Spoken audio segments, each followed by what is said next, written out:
بسم اللہ الرحمن الرحیم۔ السلام علیکم رحمۃ اللہ وبرکاتہ۔ ایک بزرگ حج کے سفر پر گئے تھے۔ جب وہ ایک جگہ سے گزر رہے تھے، ان کے ہاتھ میں ایک تھیلا تھا، اس میں کچھ پیسے تھے۔ اچانک ایک چور ان کے ہاتھ سے تھیلا چھین کر بھاگ گیا۔ جب چور کافی دور نکل گیا تب اچانک اس کی آنکھوں کی روشنی ختم ہو گئی۔ آنکھوں کی روشنی جاتے دیکھ اس چور نے رونا شروع کر دیا۔ جب لوگوں نے چور سے پوچھا، بھائی کیا ہوا؟ تو وہ کہنے لگا، میں نے ایک آدمی کا تھیلا چھینا ہے، وہ کوئی بڑا اللہ کا قریبی بندہ لگتا ہے، میری آنکھوں کی روشنی چلی گئی، خدا کے لیے مجھے اس کے پاس پہنچا دو تاکہ میں اس سے معافی مانگ سکوں۔ جب لوگوں نے پوچھا کہ یہ قصہ کہاں پیش آیا تو کہنے لگا، فلاں نائی کی دکان کے قریب پیش آیا۔ لوگ اس کو اس دکان پر لے گئے اور نائی سے پوچھا کہ اس طرح کا کوئی آدمی یہاں سے گزرا ہے، آپ اسے جانتے ہیں؟ اس نے کہا، مجھے اس کا گھر تو نہیں پتا، ہاں مگر نماز کے لیے وہ آتے جاتے رہتے ہیں، اگلی نماز کے لیے پھر آئیں گے۔ تو وہ لوگ انتظار میں بیٹھ گئے۔ وہ بزرگ اپنے وقت پر تشریف لائے۔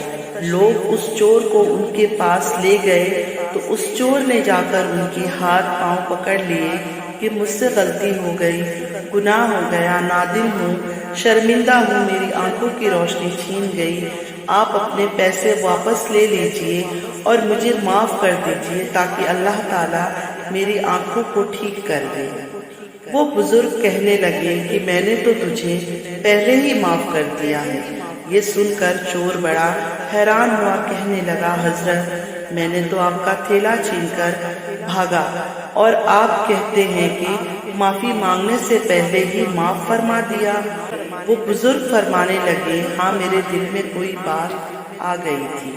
فرمانے لگے کہ میں نے ایک حدیث پڑھی جس میں نبی کریم صلی اللہ علیہ وآلہ وسلم نے فرمایا کہ قیامت کے دن جب میری امت کا حساب پیش کیا جائے گا تو میں اس وقت تک میزان کے قریب رہوں گا جب تک میرے آخری امتی کا فیصلہ نہیں ہو جاتا۔ میرے دل میں یہ بات آئی کہ اگر میں نے اس چور کو معاف نہیں کیا تو قیامت کے دن یہ مقدمہ پیش ہوگا اور جتنے دیر میرے مقدمے کا فیصلہ ہونے میں لگے گی، اللہ کے نبی صلی اللہ علیہ وآلہ وسلم کو اتنی دیر جنت سے باہر رہنا پڑے گا۔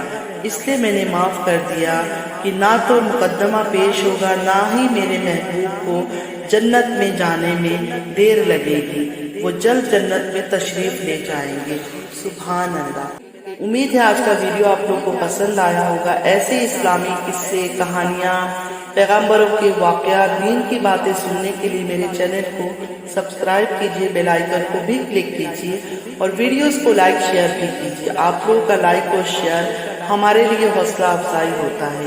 انشاءاللہ ملتے ہیں ایک اچھی نئی ویڈیو کے ساتھ۔ Thanks for watching. السلام علیکم ورحمۃ اللہ وبرکاتہ۔